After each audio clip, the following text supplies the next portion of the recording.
राष्ट्रवादी युवक काँग्रेसच्या प्रदेशाध्यक्षपदी निखिल ठाकरे यांची नियुक्ती झाल्यानंतर अमरावतीत त्यांच्या स्वागताकरिता राष्ट्रवादी काँग्रेसकडनं उत्साहाचे वातावरण पाहायला मिळाले।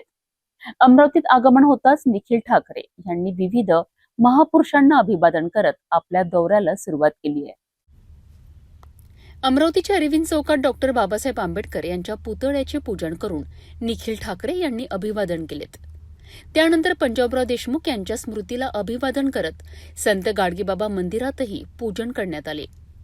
राष्ट्रवादी युवक काँग्रेसच्या प्रदेशाध्यक्षपदी नियुक्ती झाल्यानंतर निखिल ठाकरे यांच्या अमरावती आगमनाचे कार्यकर्त्यांकडून जल्लोषात स्वागत करण्यात आले। यानंतर त्यांच्या राहत्या घरी राष्ट्रवादी काँग्रेसच्या वतीने भव्य सत्कार सोहळ्याचे आयोजन करण्यात आले।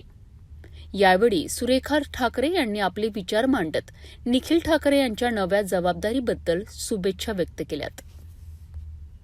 की जोपर्यंत आपण सर्व आहोत तोपर्यंत दादाचं नाव हे चालत राहील असा एकमेव नेता आहे की जो आज सुद्धा चर्चेत आहे।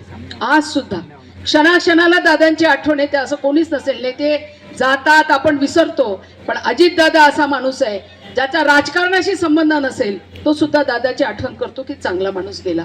असो, आता हेच सांगण्यापेक्षा दादा नेहमी म्हणेल बस झालं रे रडणं, आता कामाला लागा, बस झालं, दादा असंच म्हणतील। आणि म्हणून मी तुम्हाला सगळ्यांना सांगते की आपल्या सगळ्या तरुणांना, निखिलला पण सांगेन, आता तुम्हाला मरगळ झटकून वेगळ्या आणि फार मोठी जबाबदारी आहे। मी ते पद भोगलेलं आहे। रात्रंदिवस 15 दिवस एक दौरा व्हायचा, तो 16व्या दिवशी घरी पोहोचायची, महिन्याभरातले 2 दिवस घरी राहायची।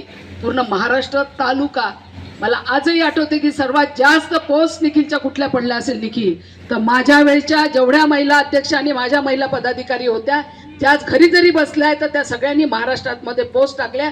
ही माझ्या आयुष्याच्या कामाची उपलब्धी आहे। आणि म्हणून मी आपल्या सगळ्यांना सांगेन की आता शांत बसून जमणार, मला माहित आहे सगळ्यांची कामं होईल नाही होणार, शेवटी आपण महायुतीमध्ये आहोत, पण मी कार्यकर्त्यांना म्हणेल की आपली महायुती आहे, आपण सत्तेमध्ये आहे, म्हणून हातावर हात देऊन शांत बसणं कोणी सांगितलं? शेतकऱ्यांचे प्रश्न असेल करा आंदोलन, तुम्ही लोकांसोबत राहिलं पाहिजे।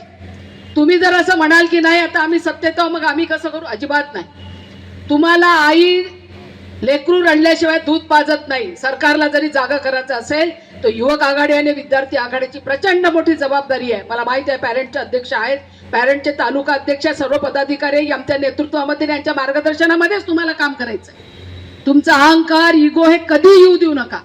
हा जोपर्यंत झटकून कामाला लागणार नाही तोपर्यंत माणूस हा मोठा होऊ शकत नाही।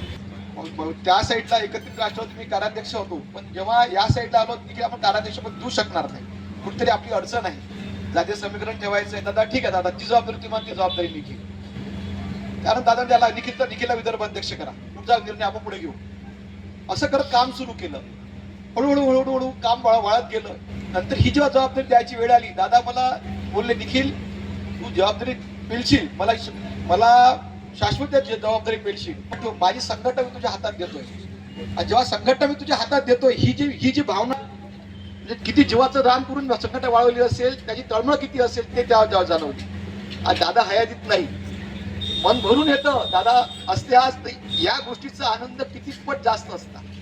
आज दादा नसताना कुठेतरी खालीपणा वाटतो, संघटनेमध्ये खालीपणा वाटतो, पण दादा आम्ही तुम्हाला हा विश्वास देतो की संघटनेमध्ये तुमच्या विचाराला प्रेरित आणि तुमच्या कर्तृत्वाला साजेशी संघटना बांधेल। संघटनेमध्ये कधीच तुम्हाला जिथे कुठे असाल दादा त्या ठिकाणी तुम्ही मला गौरवानेच मान ही मी म्हणतो। आणि काय म्हणायचं त्या माणसाबद्दल,